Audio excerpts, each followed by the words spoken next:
Falando agora de política ou de desdobramentos da política, o empreiteiro Léo Pinheiro, ex-executivo da construtora OAS, peça-chave na condenação do ex-presidente Lula no caso do Triplex do Guarujá, enviou uma carta à Folha de São Paulo e afirmou categoricamente, abre aspas aí, nunca fui ameaçado ou coagido pela Polícia Federal ou pelo Ministério Público, fecha aspas.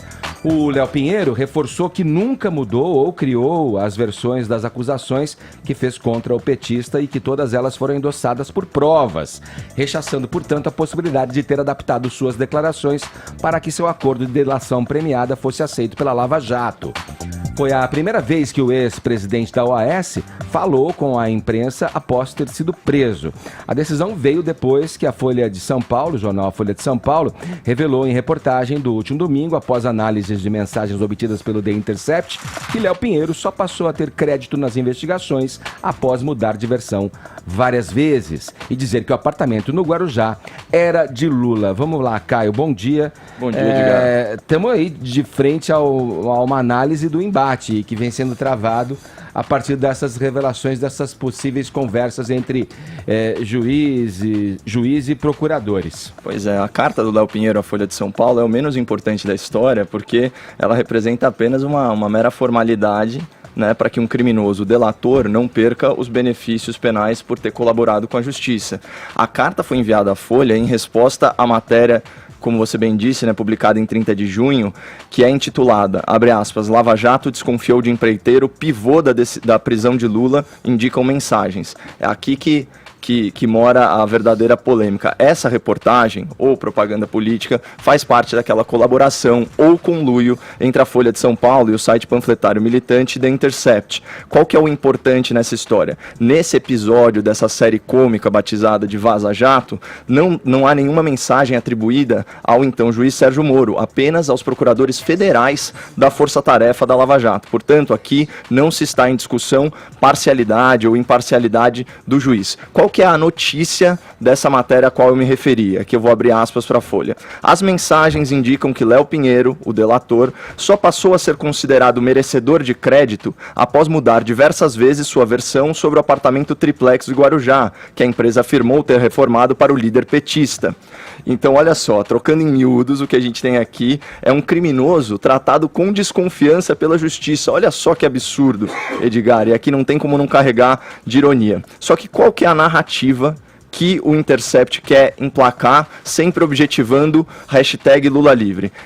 Qual que é a narrativa aqui? O Ministério Público, em parceria com a defesa de um réu da Lava Jato, manipula sua delação premiada para incriminar Lula. Certo? Então a insinuação aqui ela é gravíssima, porque a gente está falando de forjar provas, né? Lembrando que depoimento compõe aí o conjunto indiciário. E tem uma narrativa secundária que eu considero ainda mais importante e ainda mais perigosa, que é o seguinte, é desacreditar o mecanismo da delação, não só como prova, mas também como método judicial. E aqui eu trouxe para o ouvinte da PAN um pouquinho de doutrina de direito penal sobre a delação do professor, doutor e juiz, o Guilherme de Souza Nucci. Olha o que ele falava em 2010 sobre a delação premiada, lembrando que a legislação é de 2013. Abre aspas. A possibilidade de se reduzir... O que é a delação? É a possibilidade de se reduzir a pena do criminoso que entregar seus comparsas. Essa próxima frase é muito boa. É o dedudurismo oficializado que, apesar de moralmente criticável, deve ser incentivado em face do aumento contínuo do crime organizado. É um mal necessário, pois trata-se da forma mais eficaz de se quebrar a espinha dorsal das quadrilhas, permitindo que um de seus membros possa se arrepender, entregando a atividade dos demais e proporcionando ao Estado resultados positivos no combate à criminalidade.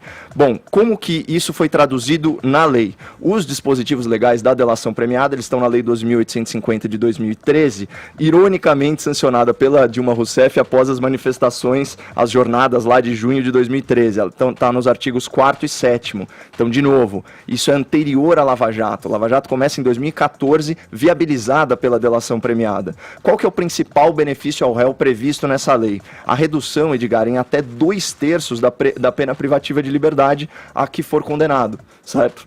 o que é importante aqui também que eu queria destacar, isso está no artigo 4º, no parágrafo 16. Abre aspas. Nenhuma sentença condenatória será proferida com fundamento apenas nas declarações de agente colaborador. Ou seja, delação não condena ninguém. Delação não condena ninguém. É uma das provas.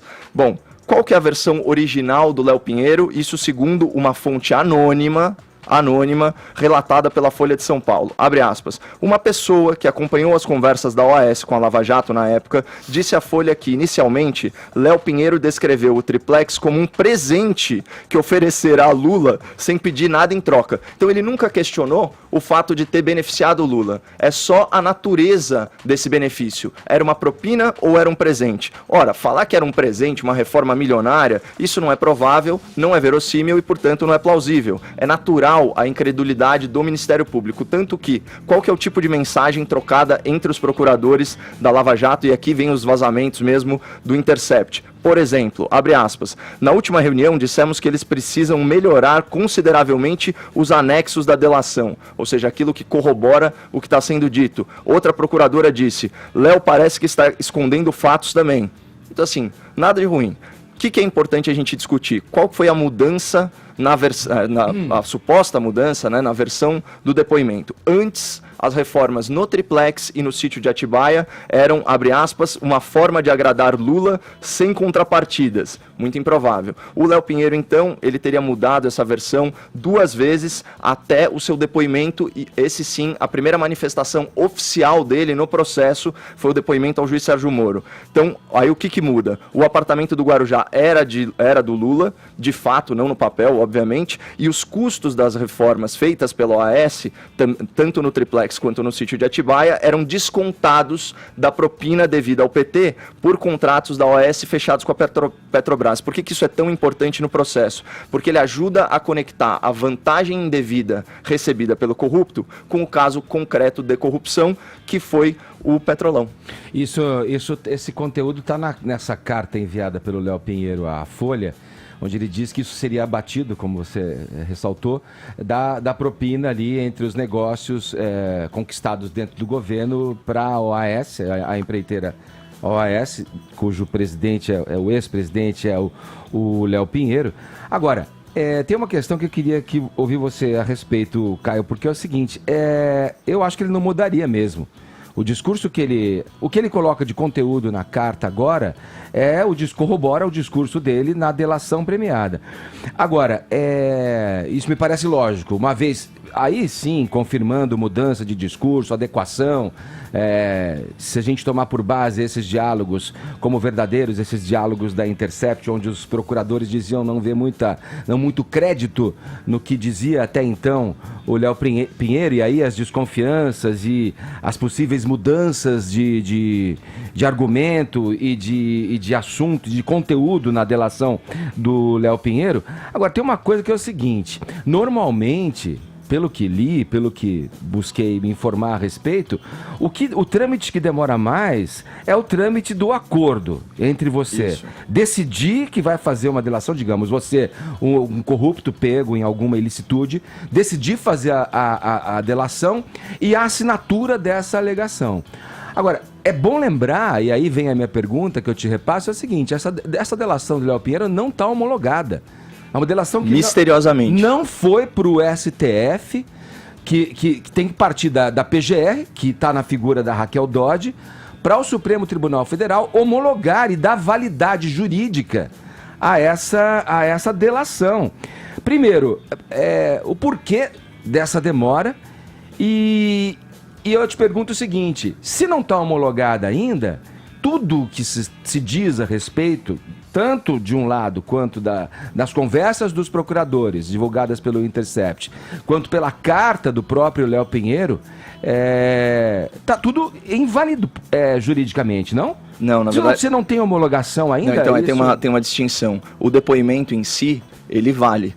Até porque ele pode então até mudar, até ser homologado, ele pode ainda, digamos, se ele quiser ainda apresentar algum novo detalhe, ele pode. A homologação ela é muito mais importante para a concessão do benefício ao réu do que para a atribuição de validade ao que foi dito. certo? Então, por exemplo, independente disso estar sob colaboração premiada ou não, é um depoimento de uma pessoa envolvida no crime em si. Né?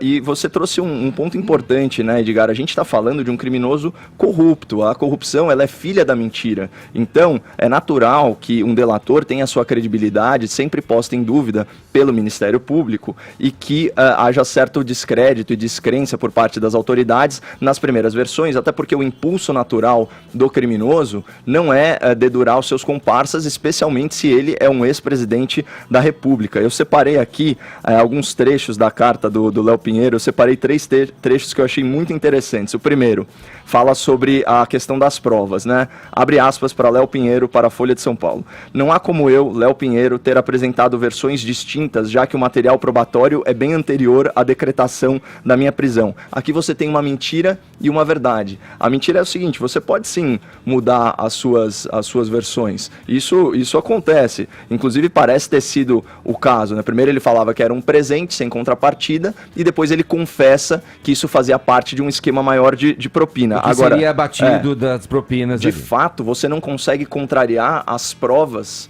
do caso concreto, ou seja, foi feita uma reforma sob medida para a família Lula, a família Lula tinha o contrato, uma minuta do contrato de gaveta de propriedade do imóvel no seu apartamento, tem foto do ex-presidente lá, isso não dá para mudar. Aí ele fala, falando daquele tema do conjunto indiciário, sobre o que é ser real proprietário, ele diz o seguinte, Léo: o apartamento nunca tinha sido colocado à venda porque o ex-presidente Lula era seu real proprietário. E finalmente o terceiro trecho, né? Reformas não são presentes, são propina, né? Aliás, eu lembrei até da origem dessa palavra, né? Em espanhol, propina é gorjeta. Aqui a gente tem outra conotação. Abre aspas para o Léo: preciso dizer que as reformas não foram um presente. Então esse é o ponto central. E lembrar que tudo isso é fruto de ali na origem da coisa toda, de que a OAS incorporaria esse passivo, quer dizer, não incorporaria esse passivo, está na carta dele, do Bancorp, que era uma cooperativa, né, para moradias, enfim, para os sindicatos, né, era uma cooperativa do sindicato para aquisição de moradias, enfim.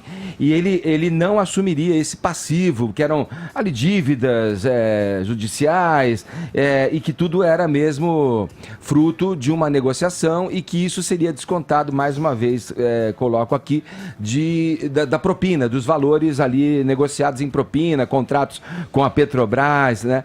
Agora, eu tenho um complemento também para a informação que você deu ao ouvinte sobre... Só para ficar claro, assim, eu não sei se é por um ato falho, mas assim, ou se entendi mal, você falou, a delação não é prova em si. Não. A delação é um instrumento utilizado para que a partir dela se busque provas que enrobusteçam o processo jurídico. Na verdade, ela é prova, mas ela não é prova cabal. Então ela depende de outras... Então, ela só funciona se você conseguir confirmar o que você está dizendo. Exatamente. E não só isso também, né?